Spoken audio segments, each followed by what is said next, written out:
விஷ்ணு பிரமா எல்லாமே அசிங்கம் அசிங்கம்னு கணக்கு நாங்கள் இட்டோமா. பூமியை அசிங்கம் பண்ணிட்டான், கடவுள் குடும்பத்தை அசிங்கம் பண்ணிட்டான், விஷ்ணு பிரமா குடும்பத்தையும் அசிங்கம் பண்ணிட்டான். மானிட பேக என்ன காரணம்? இந்த பூமியை வச்சு பூரா அங்கங்கே தங்கம் வைரங்கள் விளையுதெல்லாம் அந்த பேப்பரை வச்சு வாங்கி நம்ம எல்லாம் நல்லா நக்கி போனோம். நாக்கை போட்டு நக்கணும், விலைக்கு வெளில உட்காந்து நல்ல பொண்டாட்டி மாதிரி புள்ள மாதிரி நக்கணும்னு போகிறான். இந்த 2ஆம் நம்பர் திருப்பு இன்றைக்கி எரியுதார்.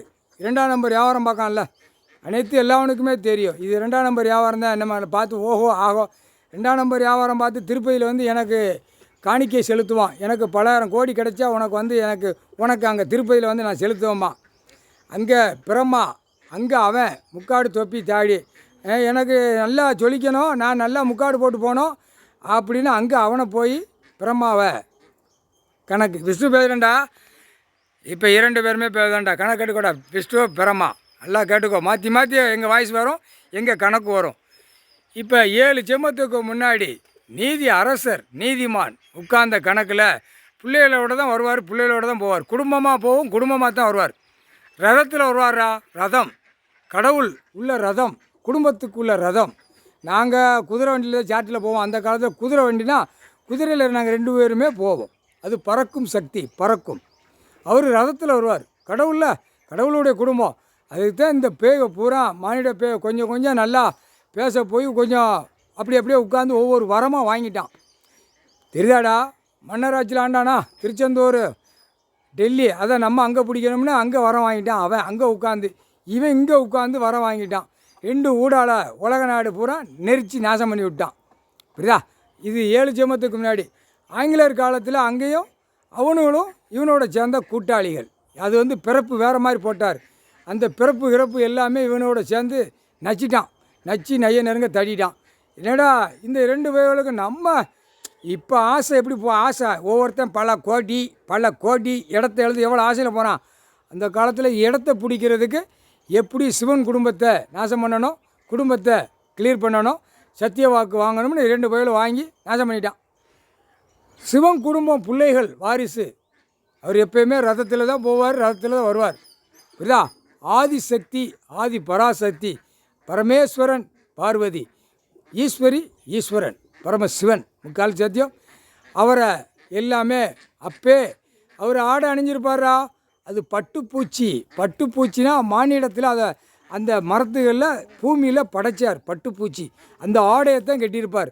அந்த ஆடையை கட்டி எப்பயுமே அவர் அதே மாதிரி அந்த ஆடையை தான் முதல் கொடுத்தார் மானிட பிறவிக்கு. பட்டுப்பூச்சி கட்டியிருக்கோம், அந்த ஆடையை எடுத்து ஆடையை கட்டிக்கோன்னு. அதுக்கப்புறம் விவசாயத்தில் பருத்தியை கொடுத்தார். அதை திரிச்சிட்டான். திரிக்கான் ஓரளவுக்கு மூடி போகிறான்னு வச்சுக்கோ. இப்போ எவ்வளோ அசிங்கம் பண்ணதான், எவ்வளோ கெமிக்கலை விட்டு எவ்வளோ பூமி அழிக்கும். அதான் அந்த கணக்கை முடிக்கார். முக்கால் சத்தியம் புரிஞ்சுக்கோங்கடா. கணக்கு போட்டாச்சு. இனிமே குடுப்பில் பூமியில் இறங்கிட்டார். ஒழுங்காக போ. எல்லாமே தமிழ்நாட்டிலேருந்து டெல்லி வரைக்கும் பூரா அப்போ இருந்தே சேட்டை பண்ணவங்க பூரா இப்போ இந்த செம்மத்தில் உட்கார வச்சுருக்காரு. Delhi to Tamil Nadu to Delhi. தமிழ்நாட்டில் ஆங்கிலேயர் காலத்தில் உள்ளவன் முதலமைச்சர் கிடக்கான், கருப்பு சிவப்பு. அவன் ஆங்கிலேயர் காலத்தில் உள்ளவன். அவன் குடும்பமே ஆங்கிலேயர் காலம். புரியுதா? இங்கே பூரா மந்திரி எம்எல்ஏ வார்டில் வரை கிடக்கிறவன் இந்த திருச்செந்தூரில் உள்ள அவன் குடும்பத்தார், அவனுடைய சொக்காரங்கள். அவன் விதைச்ச விதை உள்ள கிடக்கு. புரியுதா? இப்போ அவன் விதைச்ச விதை தான் மந்திரியாக உட்காந்துருக்கான். எதிர்கட்சியும் உள்ளுக்கட்சி எதிர்கட்சி. அப்போ என்ன கணக்கு? கருப்பு சிவப்பு வெள்ளை. அண்ணா திமுகவில் கிடக்கான். கொடியை தூக்கி ஆட்டுதானா எல்லாம் அவன் பேர், அவன் குடும்பத்தார் அதுதான் வரும். அவன் எப்படி திருச்செந்தூரில் உள்ளவன் எலுமிச்சம்பழம் கனியில் கடவுள்கிட்ட சத்தியவாக்கு வாங்கினானோ அதே மாதிரி இவனும் எலுமிச்சம்பழம் கனி இல்லாமல் வெளியே போக மாட்டான். அந்த பவரை இப்போ தான் எலுமிச்சம்பழம் கனியை எரிஞ்சு கந்தல் கோலமாக ஆக்குதார். சீக்கிரமாக வலையில் மாட்டி எப்படி தூக்கணுமோ அது தூக்குவார். வானரப்படை எல்லாமே அவனுங்களுக்கு தெரியும். இவருடைய படை தான், கடவுளுடைய படை தான். இந்த படையை அப்போ எல்லாம் ஓரமாக கடங்கடான்னு உலக நாடே வச்சுட்டான். உலக நாடு நீங்கள் அடித்து சாவுங்கடா. கடவுளுடைய குடும்பம் வரக்கூடாது, கடவுளுடைய படைகள் உள்ளே வரக்கூடாது பூமியில். அவர் அதுக்கு தான் சுத்தம் பண்ணுறதுக்காக தான் படைகளை படைச்சார். அந்த படைகளை பூரா வைக்கணும், உள்ளே பூமியில் பார்க்கணும்னு. இந்த மானிட பேர் இப்போ எப்படி அழிக்கான் அதே மாதிரி அழித்து நாசம் பண்ணிட்டான். ஆனால் எலுமிச்சம்பழம் கனி எந்திரிச்சோடனே கிழக்கு மேற்கு தெற்கு வடக்கு எரிஞ்சிக்கிட்டே இருக்கார். ஆனால் சீக்கிரமாக எல்லாமே நொறுக்கிடுவார். தீபாவளிக்கு முன்னும் பின்னும் நொறுங்கி போகும். அவன் கடையை பூட்டுத நிலம வரும்.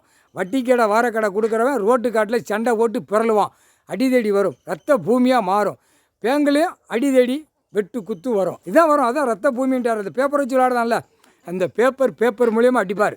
பேப்பர் வச்சு பூமியை பாழாக்கிட்டான். பூமியை அதே மாதிரி பேப்பர் மூலியமாக அடிப்பார். முக்கால் சத்தியம் புரிஞ்சுக்கோங்கடா. போட்டாச்சு. ஈஸ்வரன் குடும்பத்தை கணக்கு போடணும்ல. மதுரை கோட்டை, மீனாட்சி கோட்டை, அங்கே பார்வதி பரமசிவன், மதுரை மீனாட்சி சுந்தரேசர் பிறந்த இடம். பொம்பளை பிள்ளை பிறந்த இடத்த அதை இந்த பேக அது இவர் ஏற்கனவே வரம் கொடுத்துட்டு தன்னால் முழிச்சிக்கிட்டே இருந்தார். பொம்பளை பிள்ளைய கொண்டு போய் அந்த வைகாத்தில் இறக்கிட்டான், கொண்டுட்டான். அப்போ ஒன்று க்ளோஸ் பண்ணியாச்சு. இளையவன் தாட்டியம் இப்போ இருக்கானே, இவன் அப்பே தாட்டியமாக இருப்பான். எவனாலும் வந்து பாருன்னு அந்த பவர் எல்லாமே கொடுத்து வச்சுருந்தார். இவனை கொஞ்சம் மறக்காண்டாங்க மரவும் ஆக்கி ஈஸ்வரன் ஈஸ்வரி பரமேஸ்வரன் 2 பேரும் கன்னியாகுமரிக்குள்ளே 75 கிலோமீட்டருக்குள்ளே அங்கே ஒரு கணக்கு வச்சுருந்த கணக்கை பார்க்க போவேல 2 பேரும் அங்கே போயாச்சு. இவன் கைலாசத்தில் கிடக்கான். பொம்பளை பிள்ளைய சோழியை முடிச்சிட்டான். இப்போ அங்கே தான் வருவான். 75 கிலோமீட்டருக்குள்ளே அங்கே நம்ம நீதி அரசரான ஆண்ட இடத்துல அதில் ஒரு பெரிய பவர் வச்சுருக்கேன். அந்த பவர் எடுத்துட்டானா எல்லாம் சொல்லி முடிச்சிடுவானா. அந்த பவரை இவர் எடுக்க போயிட்டார். 2 பேருமே போயிட்டாங்க. சக்தி, சிவனும் சக்தி 2 பேருமே முக்கால் சத்தியம். இப்போ இவன் கைலாசத்தில் இங்கே இருந்தவன்டா. இங்கே தான் அவன் எந்த கணக்கில் அவன் இருந்த கணக்கில் அவன் நாட்டு இருந்த பேல வந்து இந்த 2 பேர்களும் தூக்கி கொண்டு போய் கைலாசத்திலே இறக்கிட்டான். அதுதான் பிள்ளை இங்கேருந்து பார்த்து கண்ணீருமா விட்டு கண்ணீர் கூத்தலுமா விட்டார். கண்ணீர் அழுதார். உலகத்தை பூமியில் மானிட போய் கிடக்கான், அதையும் நடத்தணும். குடும்பமும் போயிடுச்சு, 2 பிள்ளைகளும் போயிடுச்சு. நாகராஜனை கிள்ளி எறிஞ்சி போட்டு போயிட்டான். அந்த ஒத்த தலையை உருவாக்கி கழுத்தில் தூக்கி போட்டார். இல்லைன்னா இவனையும் கொண்டுருவாங்க. அதாண்டா நாகராஜன் கழுத்தில் கிடக்கான், மூத்த பையன். அவனை என்றைக்குமே விடமாட்டார். புரியுதா? பிள்ளைகளை பூமியில் இருக்கிற 2 பிள்ளைகளும் விடமாட்டார். இப்போ கண்ணோட்டமாக பிள்ளைகளை பார்க்க வைக்க போய்கிட்டே இருக்கார். ஆனால் தப்பு சேரவனை அப்படியே விரலில் தூக்கி ஒரு அமுக்கு அமைக்கிடுவார். தப்பாக நினச்சானா அந்த இடத்துல ஸ்பாட்டில் க்ளோஸ் பண்ணிடுவார். முக்கால் சத்தியம் புரிஞ்சுக்கோங்கடா, புரிஞ்சுக்கோங்க. எல்லாம் சேட்டை பண்ண பூரா மந்திரியாக இருக்கிறவன் எல்லாம் உள்ளே தான் கிடக்கான்.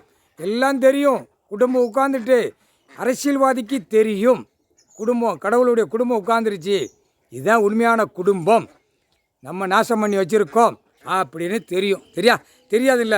அந்த பேப்பர் மோகத்தில் என்ன பண்ணணும் ஏது பண்ணணும்னு வெறி ஆட்டத்தில் இருக்கான். தூக்கி போட்டு மிதிச்சு போடுவார். முக்கால்